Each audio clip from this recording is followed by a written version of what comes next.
بالله من الشيطان الرجيم.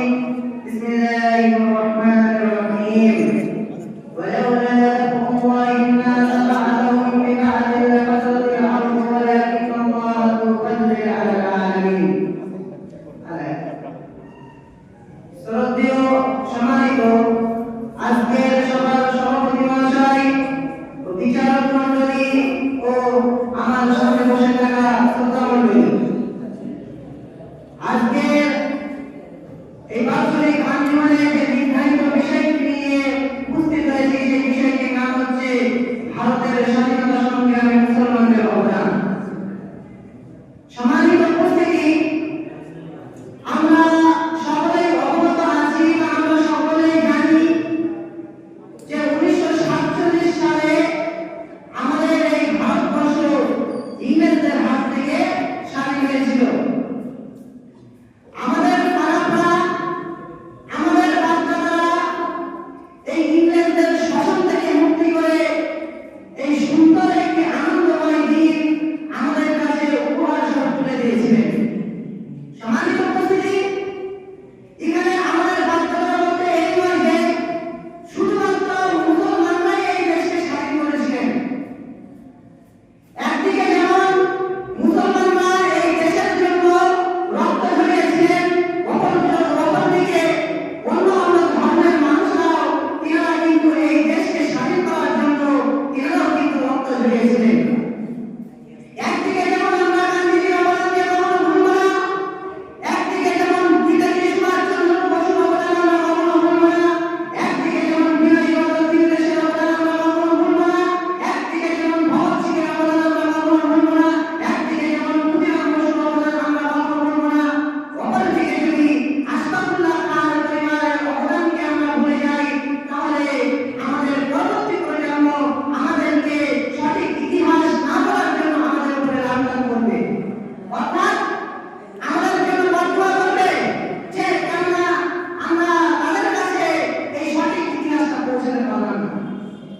সম্মানিত উপস্থিতি, যদি বলা যায় যে ভারতবর্ষের সমস্ত শহীদরা একদিকে আর আশফাকুল্লাহ খান পরিবার আরেকদিকে যদি রাখা হয়, তাহলে আশফাকুল্লাহ খান পরিবারের অবদান সেটা ভারতবর্ষের সমস্ত শহীদদের উপর ভারী পড়ে যাবে। সম্মানিত উপস্থিতি, একদিকে যদি আমি জওহরলাল নেহরুর নাম ডাকি, অপরদিকে আমাকে মাওলানা আবুল কালাম আজাদের নামটা আমাকে অবশ্যই নিতে হয়, কেননা জওহরলাল নেহরু মাওলানা আবুল কালাম আজাদকে ছাড়া কোনো পরামর্শ নেওয়ার চেষ্টা করেননি। সম্মানিত উপস্থিতি, মুসলমানদের যে অবদান সেগুলো সম্মান করে রেখে রাখার মতো অবদান ছিল। মুসলমানরা যেভাবে দেশপ্রেম, ভালোবাসা ও বীরত্বের সাথে এই ভারতবর্ষের স্বাধীনতা সংগ্রামের জন্য আন্দোলন করেছিল, সেটি আর ইতিহাসের পাতায় দ্বিতীয়টি আর খুঁজে পাবেন না। ইতিহাস সাক্ষ্য, ভারতবর্ষের স্বাধীনতা সংগ্রামে মুসলমানরাই সর্বপ্রথম এই স্বাধীনতার বিদ্রোহের পতাকা উত্তোলন করেছিল। কিন্তু মুসলমানদের সেই আন্দোলনের ইতিহাসের পাতায় আজ আর খুঁজে পাওয়া যায় না। এমনকি গুগলে সার্চ করলেন, ইতিপূর্বে 1 সপ্তাহ আগে সেই মুসলমানদের অবদানগুলো কিছু করে এই গুগলের মাধ্যমে পাওয়া যাচ্ছিল, কিন্তু সেগুলো সেই আইডি কার্ডকেও তারা সাসপেন্ড করে দেওয়া হয়েছে। কেন? শুধুমাত্র মুসলমানদের এই নামগুলো ইতিহাসের পাতা থেকে মুছে দেওয়ার জন্য। সম্মানিত উপস্থিতি, এই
হয়েছিল। আর ফিল্ড মার্শাল একবার আমার তিনি বলছেন যে 1864 থেকে 67 সালের ভেতরে এই মাত্র 3 বছরের ব্যবধানে 14,000 মুসলমানদেরকে ফাঁসিতে ঝুলিয়ে রাখা হয়েছিল। সম্মানিত উপস্থিতি, এইগুলো কারা ছিল? এইগুলো আলেম ওলামা একরামরা ছিলেন। সম্মানিত উপস্থিতি, এই মুসলমানদের অবদান আজ ইতিহাসের পাতা থেকে মুছে দেওয়া হচ্ছে। এমনকি বলা হচ্ছে যে এই ভারতবর্ষের মুসলমানদের কোনো অবদান নেই। যখনই ভারতবর্ষের স্বাধীনতার কোনো উত্তরণের কলকল হয়, তখন অন্যান্য ধর্মের মানুষরা অন্যান্য ধর্মের মানুষের কথা তারা স্বীকার করে, কিন্তু এই মুসলমানদের অবদানের কথা স্বীকার করে না। সম্মানিত উপস্থিতি, একবার খানাস তিনি ইতিহাস বিশেষজ্ঞ ছিলেন এবং তিনি নিজের স্মৃতি কথাই বলছেন যে আমি একদা ইংরেজদের ক্যাম্পে দিল্লি জাতীয় সভার ক্যাম্পে গেলাম এবং সেখানে আমার নাকে মানুষের প্রাণ আসতে লাগলো। আমি দেখলাম সেই ইংরেজদের ক্যাম্পের পিছনে গেলাম এবং সেখানে গিয়ে দেখলাম 40 জন আলেম ওলামা একরামদেরকে তারা কি করেছে, আগুনের পাশে বেঁধে রেখেছে, দুরন্ত করে বেঁধে রেখেছে এবং তাদেরকে বলা হচ্ছে তোমরা আমাদের পথ অনুসরণ করো, তাহলে তোমাদেরকে আমরা ছেড়ে দেবো। কিন্তু সেই আলেম ওলামা একরামরা তিনারা কিন্তু সেই ইংরেজদের পথ প্রদর্শন করে নিজেদের পথ অবলম্বন করেননি। তারপরে তাদেরকে সেই আগুনে পুড়িয়ে ভস্ম করে দেওয়া হয়েছিল। এরপরেও আজকে আমাদের এই ভারতবর্ষে শুনতে হয় যে মুসলমানদের কোনো অবদান ছিল না। সম্মানিত উপস্থিতি, এখান থেকে আমরা বিষয়ে মুক্তি করছি। পরিশেষে আল্লাহর কাছে দোয়া করি, হে আল্লাহ রাব্বুল আলামিন, যে সমস্ত আলেম ওলামা একরামরা তিনারা এই ভারত স্বাধীনতা সংগ্রাম করার জন্য তিনারা নিজেদের জীবনকে উৎসর্গ করতেও একটিবারও বিলম্ব করেনি, সেই সমস্ত আলেম ওলামা একরামদেরকে তুমি জান্নাত